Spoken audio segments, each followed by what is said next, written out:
The best I can get is to tape a business card to my chest. It's been a little hectic around here. Does that help? It's something. Where's your apron, Naf? My apron is at home. I'm in the warehouse. We moved to the Hunts Point Cooperative Meat Market last week, 2 weeks ago now. Oh, Mazel Tov! Yay! So everything's been a little bit hectic. I'm sure.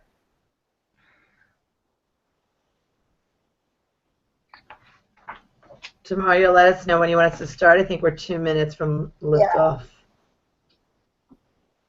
Great. I can't believe now if you moved like. Yeah, real estate in New York. You know, when you have to move, you got to move. So we had to move, and here we are.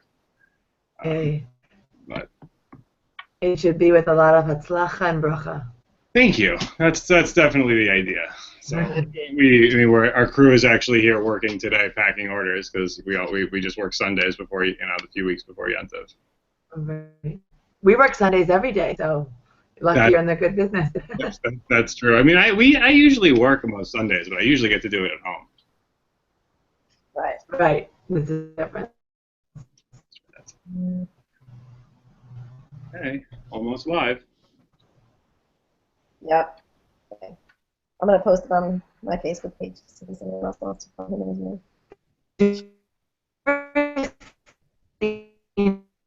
Are you breaking up?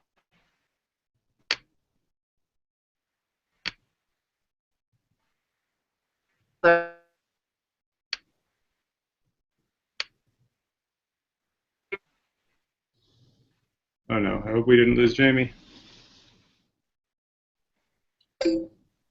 Yeah, what happens?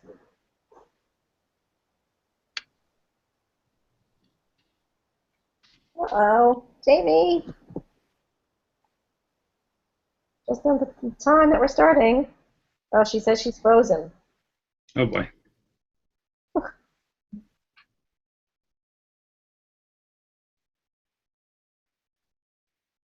Hmm.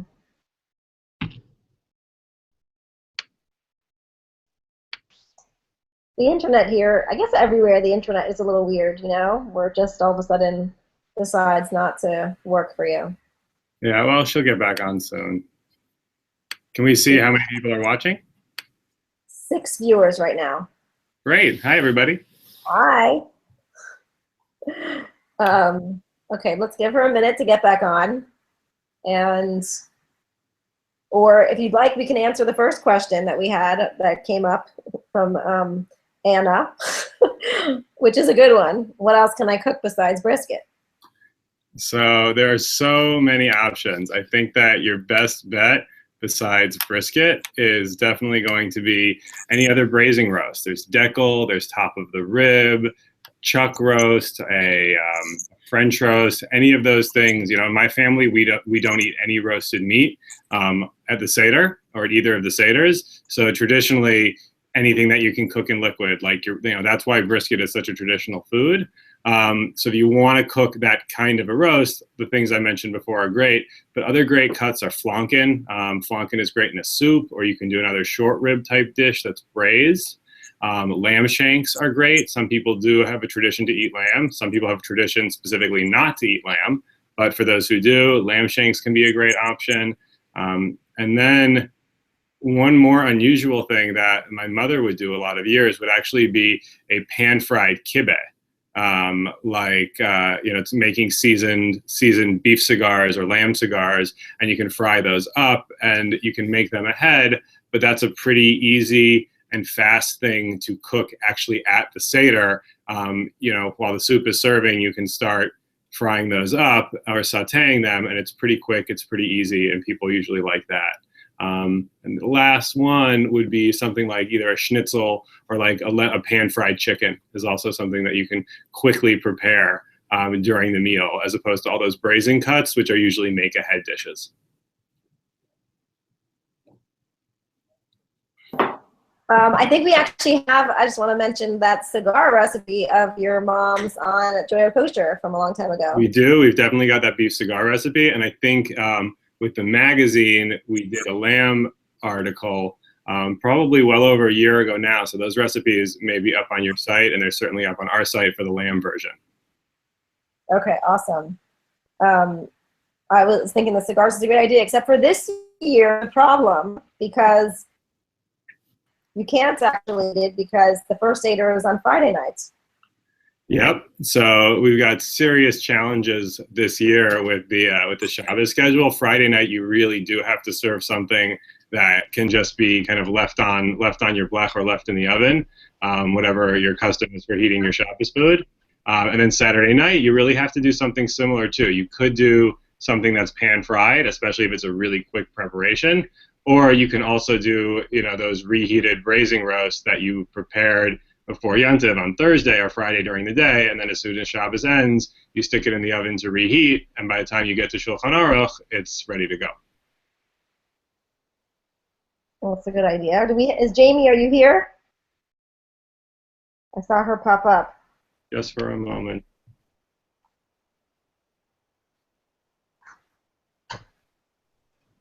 Okay.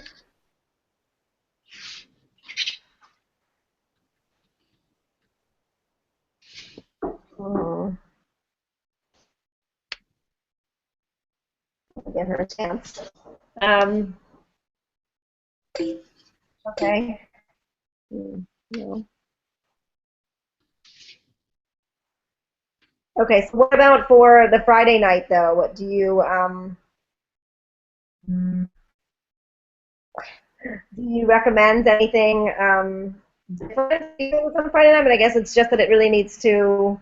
So you got to have something on Friday night that can hold, because because you can't cook it fresh on Friday night. Your best bet is going to be anything like those braising roasts that can still hold in the oven, or you can always do it's very similar to a Shabbos meal in the summer where you're probably cooking your food pretty early and reheating it. It's just an extra 2 or 3 hours with all of your seder preparation, all of the beginning part of your seder, and before that. So you could do a chicken dish, chicken marbella, anything cooked in liquid is a great candidate because those are the foods that hold without drying out. Mostly the briskets, the pot roasts, and the braised chicken are really going to be the best candidates this year, especially for first night. Okay. Jamie's saying she's trying and trying. Let's see if she can get back on. What is the difference between, I was thinking this once also, just since I have this time to ask you questions, but most people, I feel like Jewish people make brisket, but I feel like non-Jewish people make pot roast. Is that just a different cut of meat? Is it sort of the same concept? Pot roast is not really a cut. Pot roast is definitely more of a cooking method. The same way London broil is technically not a cut. London broil is a cooking style. Pot roast is you put the meat in a pot with liquid and let it go till it's tender. So you can pot roast a brisket, and that's how we traditionally, as Jews, cook brisket. Unless you're barbecuing brisket, you're making a pot roast. You're just using brisket as your cut to do so. Does that help with that? Yeah, I think so. I've made what I thought was pot years ago. I've made a couple of things, but I think sometimes these things come out good and sometimes they don't. I think in the end it ends up being the cut or quality of the meat.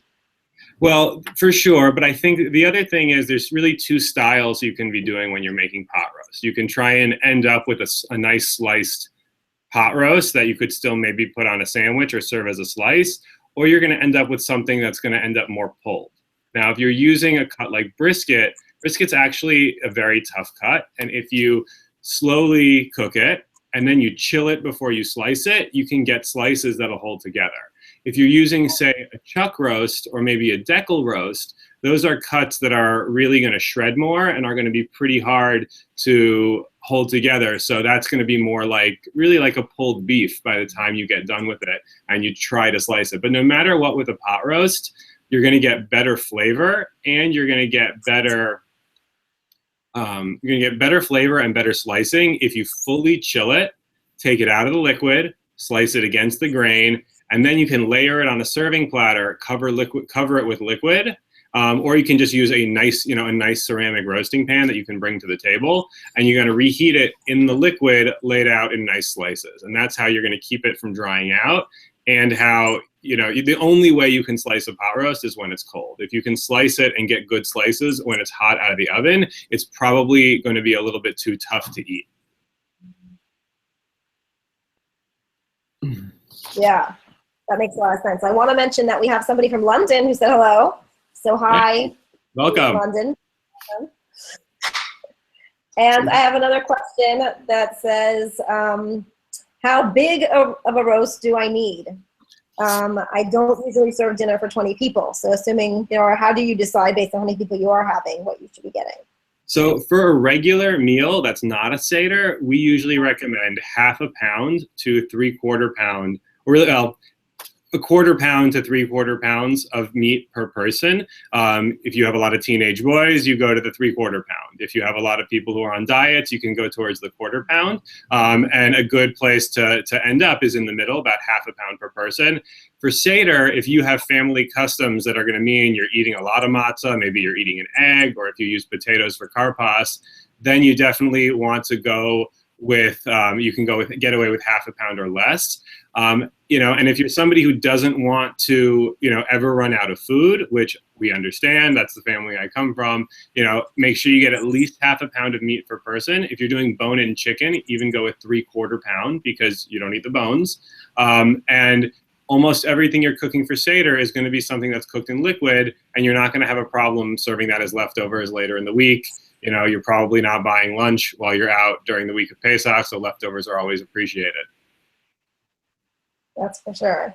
I totally agree with that. I'm going to go for a second to the page of questions that we had gotten earlier from people who may not be able to make it live right now. And I know, and specifically, we got a question from Kevin Shapiro, which I think we've addressed most of it. I'm just going to ask it to make sure that we got it all. It's the first time he's hosting a seder for Passover. I'm planning to have a second night. He says, I'm Shomer Shabbat and Shomer Kashrut. I'll be doing all the cooking, but how do I get everything done before Shabbos and keep it edible for dinner Saturday night? And he says, are there any laws for cooking when Passover seders coincide with Shabbat?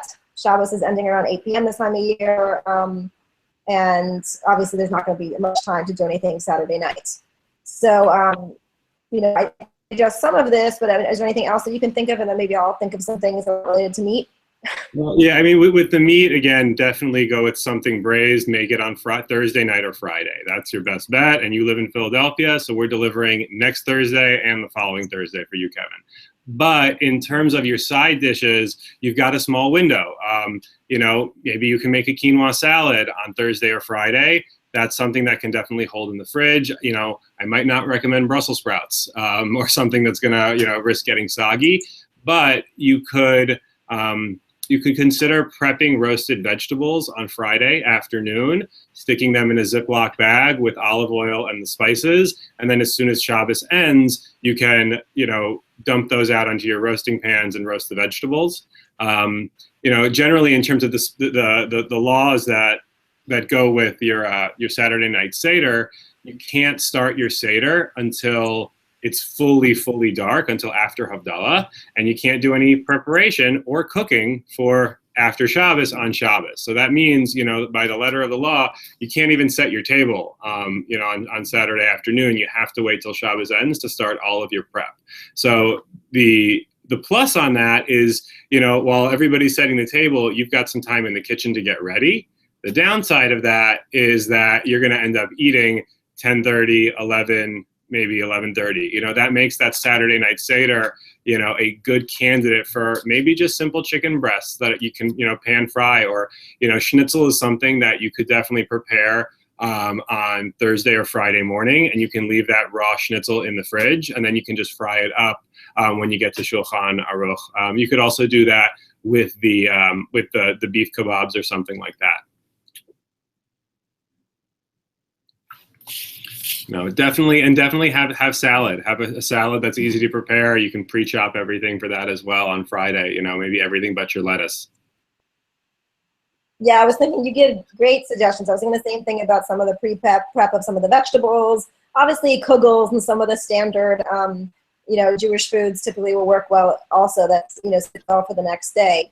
But I like being able to make something fresh, like you're suggesting, for preparing it the day before, and then all you need to do is throw it on the pan and get it ready. That's going to be your best bet. So we got a question that says, my parents have never prepared the house for Pesach. Can you please explain what this involves?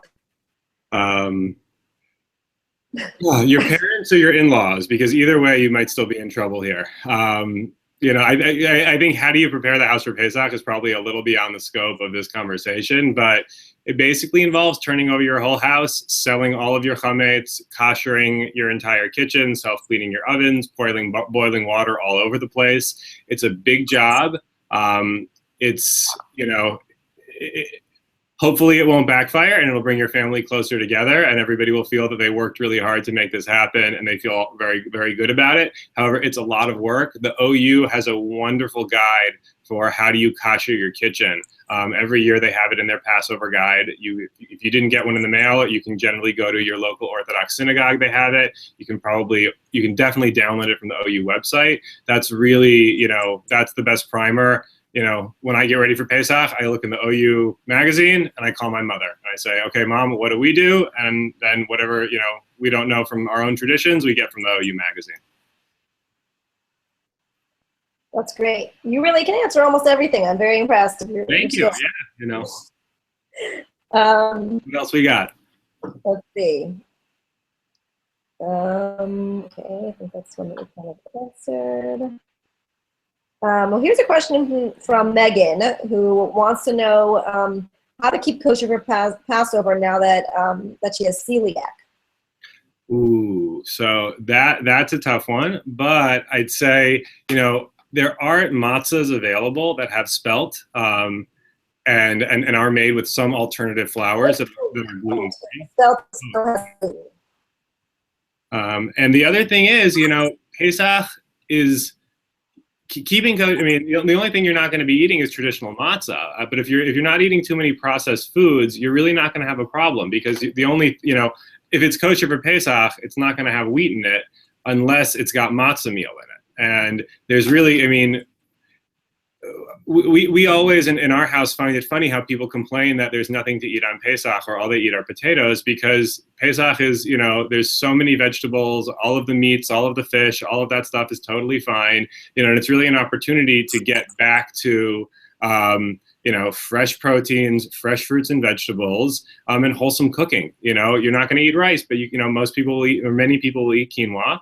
And there's a ton of food that you can, eat and eat wholesome. So we really find that we eat wonderfully on Pesach. You don't just have to eat meat and potatoes. There's so many vegetables you can eat. You can have so many salads, wonderful cheeses, and there's more and more of those things available, in many supermarkets. And, we actually, in addition to shipping meat all over the country, we actually carry, a line of great Italian cheeses from the cheese guy that are kosher for Passover. And we can, get that to you pretty much anywhere in the US. And, when you have quality ingredients, there's nothing you're going to miss on Passover, and if you're not eating matzah, I'm not sure you're going to miss not eating matzah. You're just not going to eat the matzah.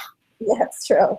I actually have some notes from Jamie on this, and a thing I would have also mentioned is that actually a lot of people, gluten-free on Passover is actually one of the easiest things. I think vegetarian is more difficult, but gluten-free, there's most of the products out there, especially since a lot of people don't allow matzah to be mixed with water and stuff. So even a lot of the cake mixes, even the process, we wouldn't necessarily recommend, but they are available gluten-free.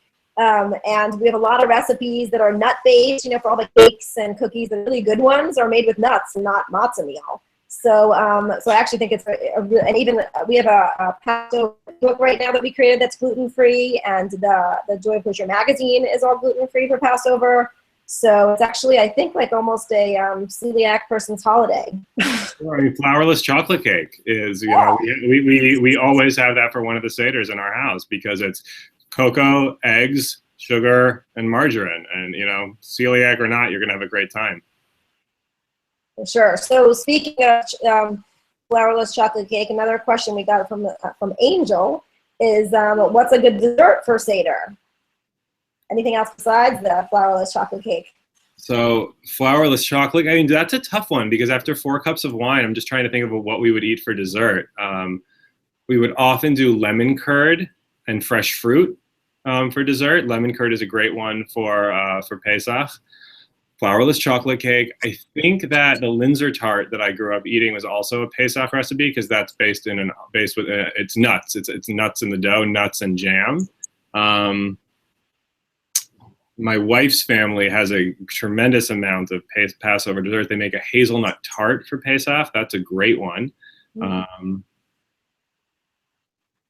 And that's what I can think off the top of my head. But I mean, I'm not huge on Seder desserts because, like I said, by the time we get to the end of the Seder, you know, the lemon curd and the fresh fruit or the flourless chocolate cake, just something simple, something that's got, you know, something simply sweet and maybe that you can combine with some fresh fruit and then you can call it a night. Yeah, totally. It's funny though, I always feel that way every year that no one's gonna want anything by the time we get to dessert, and I still find people eat a lot of it. There's something about, I think, also Passover and dessert. I'm not sure, but I like also something like more simple, but I tend to make almost like a platter of small things. You know, more like I love that like just chocolate covered strawberries, chocolate covered bananas, like from the freezer. You know, Jamie says she loves a homemade sorbet, and it's also like some of these like light, refreshing at the end. You don't want anything too heavy. For sure. That, you know, between the late hour and the and all, you know, on all the food you've probably eaten already. Like we say in the Haggadah, you're still supposed to have a little bit of appetite when you get to that afikomen. So, you know, maybe it's not the time for a big heavy dessert, but those fresh fruit based things or sorbet can just, you know, keep that little bit of room open. For sure.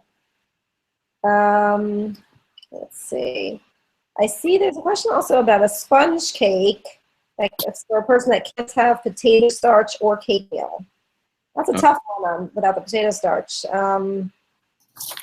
said, that one might have to go to Jamie. I don't know if she had an answer for that one.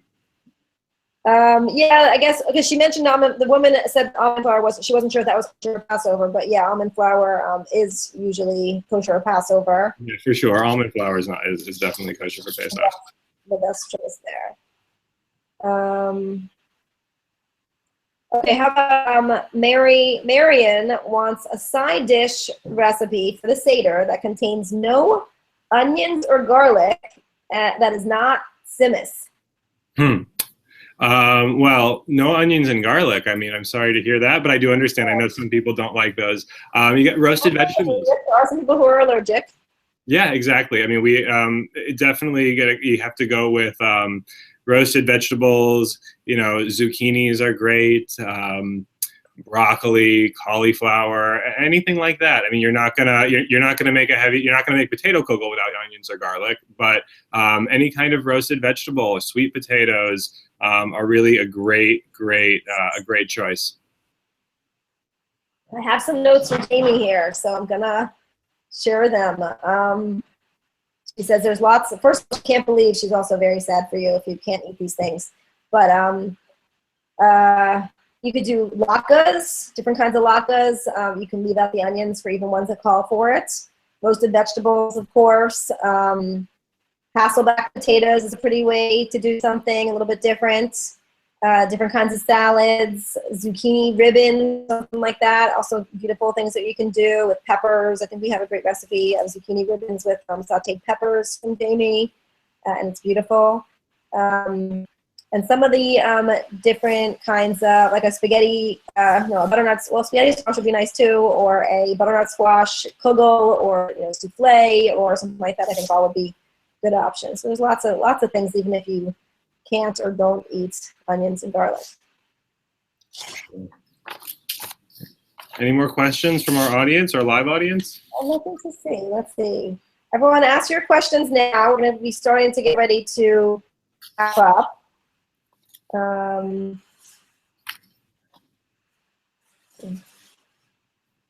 what do you like to use for breading chicken cutlets?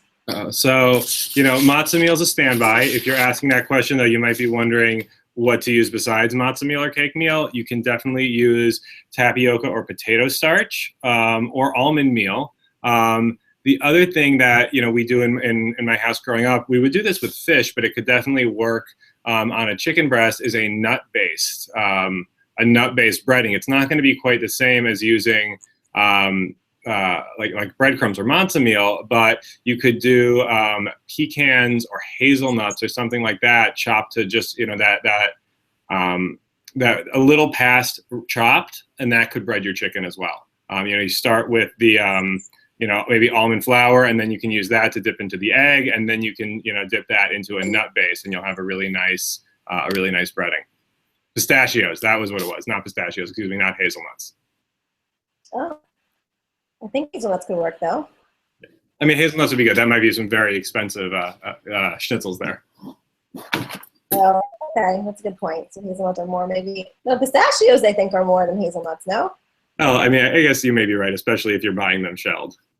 Yeah, for sure. I really love walnut and pecans, actually, also. Yep. With chicken.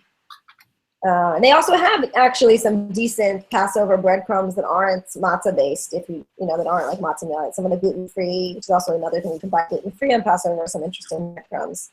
It's fun to mix with the nuts to make it not as expensive. For sure. Okay, let's see. So off the seder a little bit, just in terms of Passover, like what other good cuts of meat, or what's your favorite cut of meat to prepare for a weeknight meal? We do a lot of grilling on Pesach, for sure. So, lamb chops, steaks, sausages are always a lot of fun, or burgers, just because, we often find that on Pesach we're a little bit limited. We don't have our full arsenal of kitchen tools and pots and pans. So the grill is very easy to kosher for Pesach. And we love to grill. But, the second days of Pesach are a great time also for those high heat roasts. It's still Chag, it's still festival. So that's the time, in our family, we don't do any roasted meat in the first days, but you can make a rib roast for Friday night or for Thursday night or for Friday night meal. We will typically on Thursday night or Friday night when it's Yontiv, this year, at least, I guess in Israel, it's Shabbos is not Pesach anymore. But in the States, we still have Pesach on Shabbos. But when it's Yontif and not Shabbos, we do a lot of cooking because it's a great opportunity to eat fresh, hot food, not blech food. I mean, not blech bad, but on the blech. And then on Shabbos is when, we will be eating, Friday night, since you make an Erev Tavshil, and on Friday afternoon, you can still cook a nice roast and eat that for your Friday night meal. The other thing we always do is have a daytime barbecue. Usually on the first day of the second days of Yontiv is, we invite, some good close friends who come over every year, and we have a big barbecue because you can cook hot food, on Yontiv. Nobody's working, everybody's hanging out, and it's a great time to be outdoors, especially this year when Pesach is so late, at least in the States. We're hoping for nice weather. So it's a great time to grill. That's awesome. I think that I'm just looking to see if Jamie, I think basically Jamie agreed with everything you said, though. She said that she particularly likes to grill because her husband takes over. So that's the extra benefit for people who have that in their families. For sure. I got a question from Yehuda live in the audience. What is a good picnic lunch when going on a day trip? Day trip. So we make kosher for Pesach deli at Grow and Bold, pastrami, corned beef, and like a turkey deli roll. So those are really great options to take with you on the go. Another thing you can do is any of those, any sliced meat is great to take with you.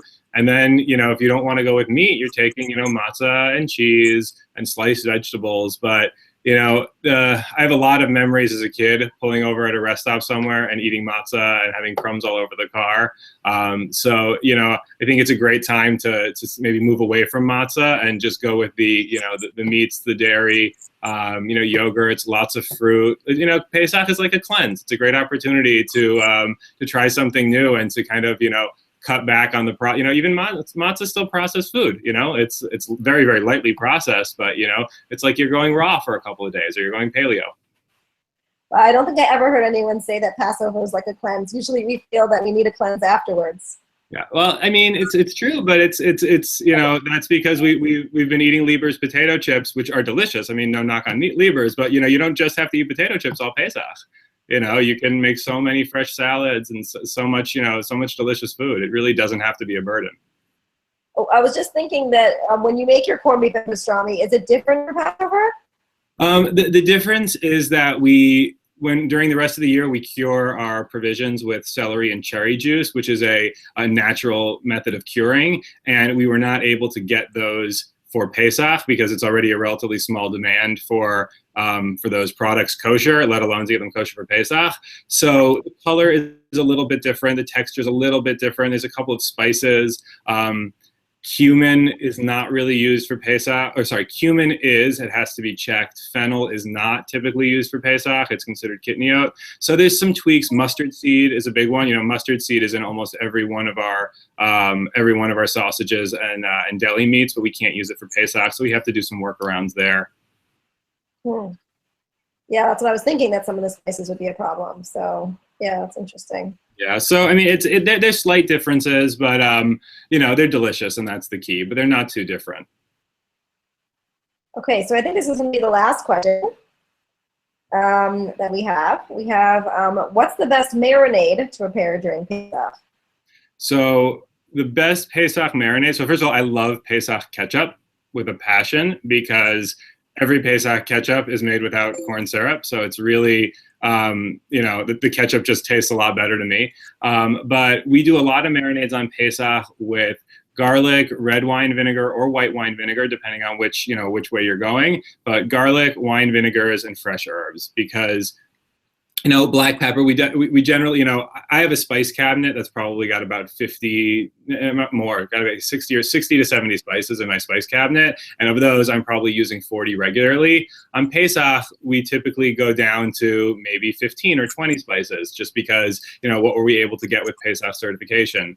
Especially if it's a ground spice, you generally need that. So we stick with a lot of fresh herbs this year. Pesach is so late. The garden will have the mint coming up, and there might be parsley, and you can certainly get fresh herbs at any of your markets. So it's a great opportunity to showcase just like if you're having lamb chops, garlic, thyme, oregano, rosemary, a little red wine vinegar, and you're good to go. It's delicious. Lemon juice. That's it. That's all you need.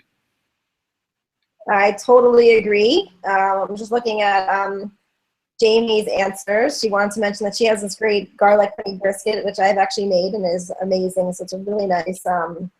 I think that one has Dijon. So there are a few things where you can just sometimes you can leave it out. So it's not quite the same. No Pesach mustard. No Pesach mustard, please. Yeah.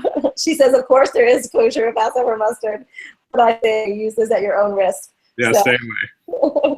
Exactly. I typically stay away from it. I figure usually it's better just to leave it out. If there's enough other ingredients, then it won't affect them too much.